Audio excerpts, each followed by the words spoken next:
Hello everyone and good morning. My name is Vivek Sharma and today we will be discussing about four major articles. पहले article में हम India और US की partnership के बारे में बात करेंगे, जहां पर हमने मिलके एक सैटेलाइट लॉन्च किए NISAR, NASA ISRO synthetic aperture radar, बहुत इंपॉर्टेंट है, इसके बारे में हम डिस्कस करेंगे.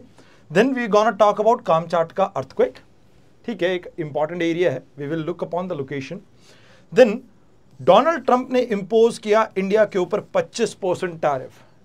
This is a big news. कहीं ना कहीं हमारी टेक्सटाइल इंडस्ट्री, फार्मा इंडस्ट्री के ऊपर इसका असर देखने को मिल सकता है. एंड लास्ट में single window clearance for appointing DGP. तो आइए एक एक करके इन सभी आर्टिकल्स को समझते हैं. सबसे पहले निसार को समझ लेते हैं.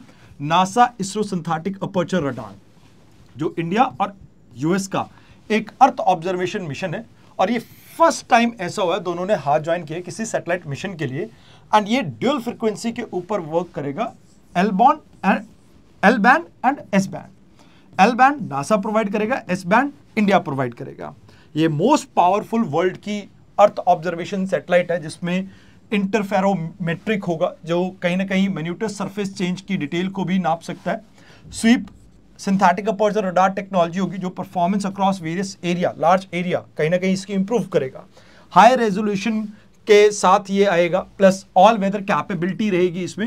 And dual band S and आपका एल, दो बैंड ये यूज करेंगे हम इसमें.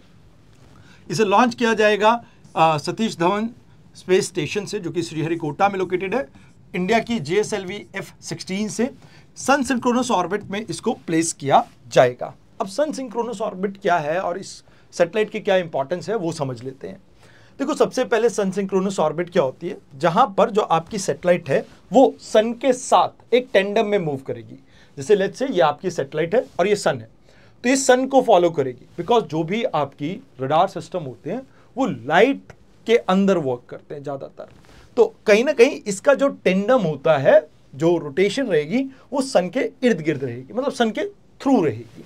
तो वो चीज आपको यहाँ पे देखने को मिलेगा. जैसे ये आपका जियो स्टेशनरी ऑर्बिट है, जो कि 35,786 किलोमीटर पे होती है. ये आपकी लोअर अर्थ ऑर्बिट है, 1000 किलोमीटर पे होती है, मतलब 1000 किलोमीटर तक होती है. एंड यहाँ पर ये लोअर अर्थ ऑर्बिट का ही एक टाइप होता है, जहां पर जो सैटेलाइट है वो सन के अकॉर्डिंगली मूव करती है. मतलब अर्थ के अकॉर्डिंगली देखोगे तो ऐसे मूव कर रही है, बट जैसे जैसे सन मूव कर रहा है उस अकॉर्डिंगली ये आपकी मूव करेगी. अब इस सैटेलाइट का फायदा क्या होगा, डिजास्टर मैनेजमेंट में आपको हेल्प मिलेगी. अगर आप देखेंगे क्रिस्टल डिफॉर्मिटी, जो वॉल्केनो के सर्वेलेंस है, उसमें हेल्प मिलेगी. क्रॉप को बेटर मॉनिटर कर पाओगे, फॉरेस्ट्री के बारे में ज़्यादा बेटर समझ पाओगे.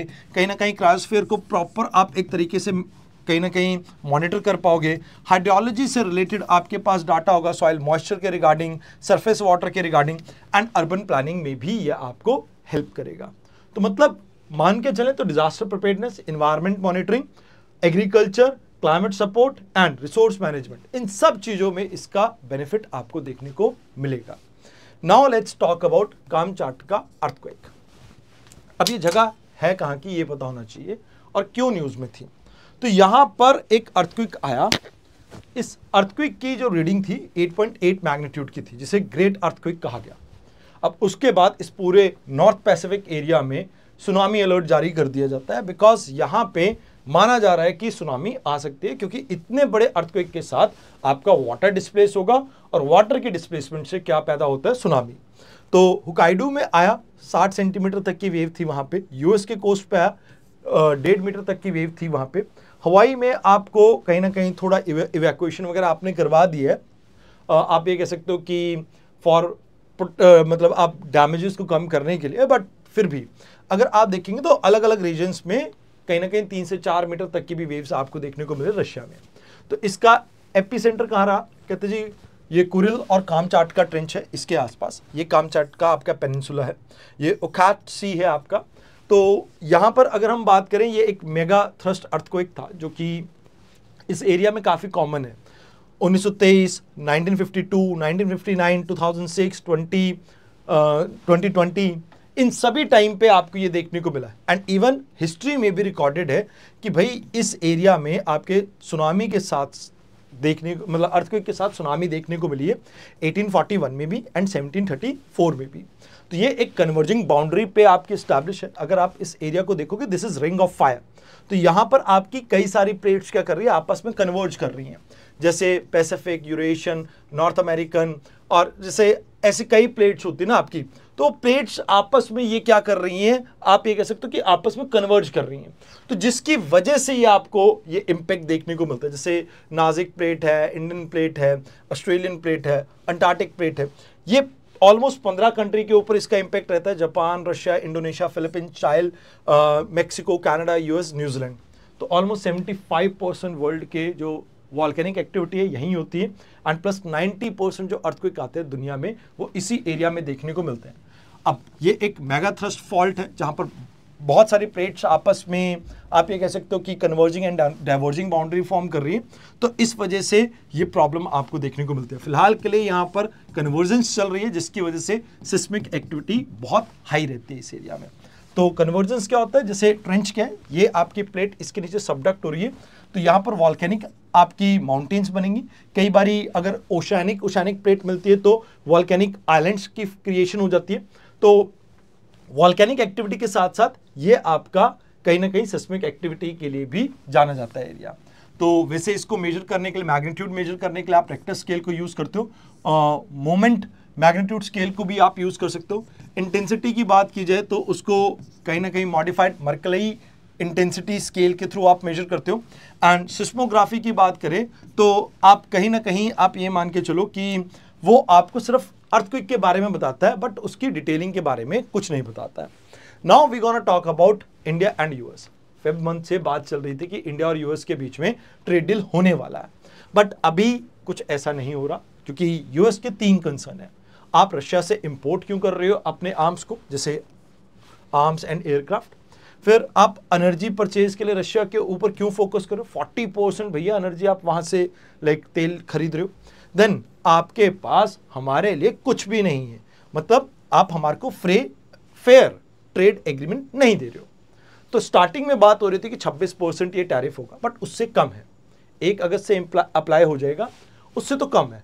बट इसमें एक ट्विस्ट है, ट्रंप महाशय ने यहां पर कह दिया है कि भैया इसके अलावा हम इंक्लूड करेंगे अनआइडेंटिफाइड पेनल्टी।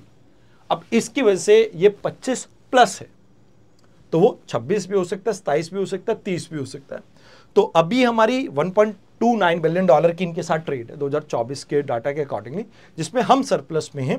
84 बिलियन टोटल हमारा यूएस के साथ ट्रेड होता है, और यूएस को यूएस गुड्स जो इंडिया में आते हैं वो 41 के आसपास है, तो मतलब ऑलमोस्ट डबल है।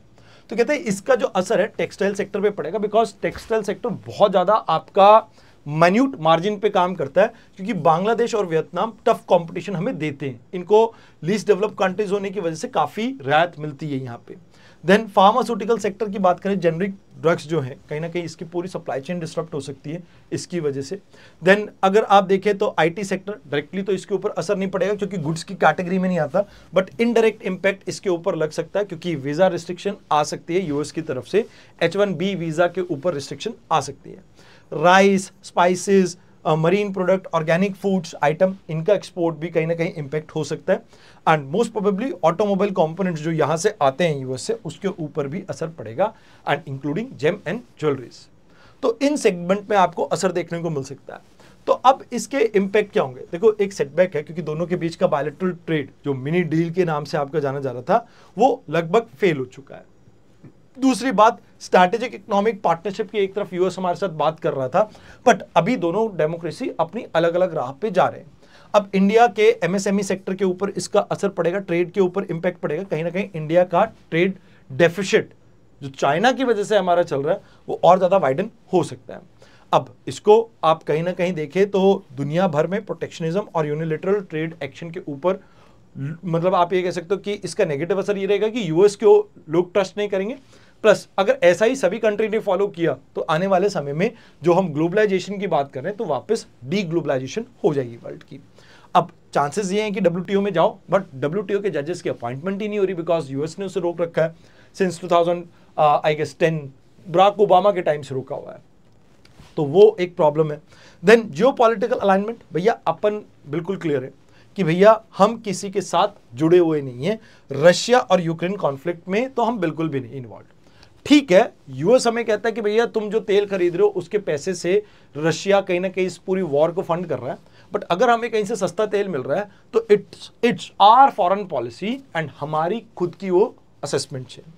अब यहां पर रीअसेस करना पड़ेगा आपको। अगर आप रशिया को छोड़ते हो तो कहीं ना कहीं डिफेंस और एनर्जी सेक्टर के अंदर आपको थोड़ी प्रॉब्लम रह सकती है, बट रशिया को छोड़ने का तुक नहीं बनता, बिकॉज हमेशा हमारे किसी भी इशू को सिक्योरिटी काउंसिल में हमारे पक्ष रखा है रशिया ने, और यूएस के ऊपर हम बहुत ज़्यादा ट्रस्ट कर नहीं सकते हैं। इवन आप अभी के अगर देखते हैं तो इसके बात तो बिल्कुल भी नहीं रहता। एंड इसका कहीं ना कहीं जो यूएस के साथ हमारा initiative on critical and emerging technology जो इनिशिएटिव हमने स्टार्ट किया था उसके ऊपर भी इसका असर रहेगा। तो डेफिनेटली हमें पहले इसके इम्पैक्ट को स्टडी करना चाहिए, फिर अपने इंटरेस्ट को प्रोटेक्ट करना चाहिए। नेशनल इंटरेस्ट सबसे ऊपर रहेगा एंड यहाँ पर कहीं ना कहीं हमें और एवेन्यू के ऊपर फोकस करना चाहिए। जैसे यूके के साथ हमने ट्रेड डील की, यूरोपियन यूनियन के साथ कर सकते हैं, अदर मेजर इकोनॉमीज के साथ कर सकते हैं, जिससे हमें बेनिफिट मिल सके। एंड कहीं ना कहीं हमें ये कोशिश करनी चाहिए कि हम जो भी हमारे लिए फेयर एग्रीमेंट हो हम उसको परस्यू करें, किसी के दबाव में आने की जरूरत हमें नहीं है फिलहाल। Now if we talk about DG की अपॉइंटमेंट को लेके हमेशा एक कंट्रोवर्सी चली जाती है। अभी सेंटर ने एक सिंगल विंडो सिस्टम बना दिया है डीजी यानी डायरेक्टर जनरल ऑफ पुलिस को अपॉइंट करने के लिए। प्रॉब्लम क्या है कि भैया सुप्रीम कोर्ट ने प्रकाश सिंह केस में कुछ गाइडलाइंस दी थी, स्टेट्स उनको फॉलो नहीं कर रहा था। तो अभी गवर्नमेंट ने कहा कि भैया हम नए सिस्टम एक अपॉइंटमेंट का लेके आ रहे हैं। तो इसमें क्या रहेगा कि भैया एक स्टैंडर्ड आपका प्रोसेस रहेगा, कंप्लायंस रहेगा as per the supreme court की गाइडलाइंस की। अब इसमें एक चेकलिस्ट और एक स्टैंडर्ड फॉर्म दिया जाएगा जिसको थ्रू आप अपना प्रपोजल सबमिट कर सकते हो। एटलीस्ट 3 महीने पहले रिटायरमेंट से आपको पर्सन के नाम यहाँ पर मिल जाएंगे, आप यहाँ पर अप्लाई कर सकते हैं।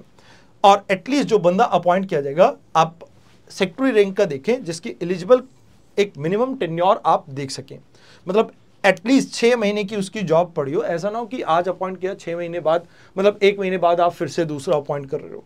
एंड आपको 3 ऑफिसर्स की लिस्ट दी जाएगी यूपीएससी के द्वारा, आप उसमें से एक कैंडिडेट को सिलेक्ट कर सकते हो। तो यहाँ पे आपके डीजी की अपॉइंटमेंट को लेके स्टेट गवर्नमेंट को सिलेक्टेड पैनल की एक लिस्ट दी जाएगी, किसके द्वारा, यूपीएससी के द्वारा। एटलीस्ट लेवल 16 पे मैट्रिक्स में वो आएंगे, डीजी रैंक के होंगे सीनियरिटी वाइज, और इसमें seniority, performance and vigilance, in 3 basis पे इनको सिलेक्ट किया जाएगा।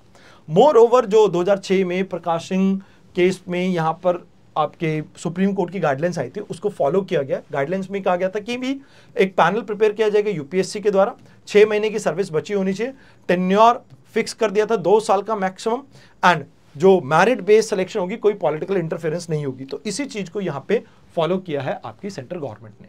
तो दीज आर द थिंग्स जो आपको यहाँ पे याद रखनी थी। आई होप आपको डिस्कशन अच्छी लगी हो। कल एक नई डिस्कशन के साथ फिर से मिलेंगे। धन्यवाद।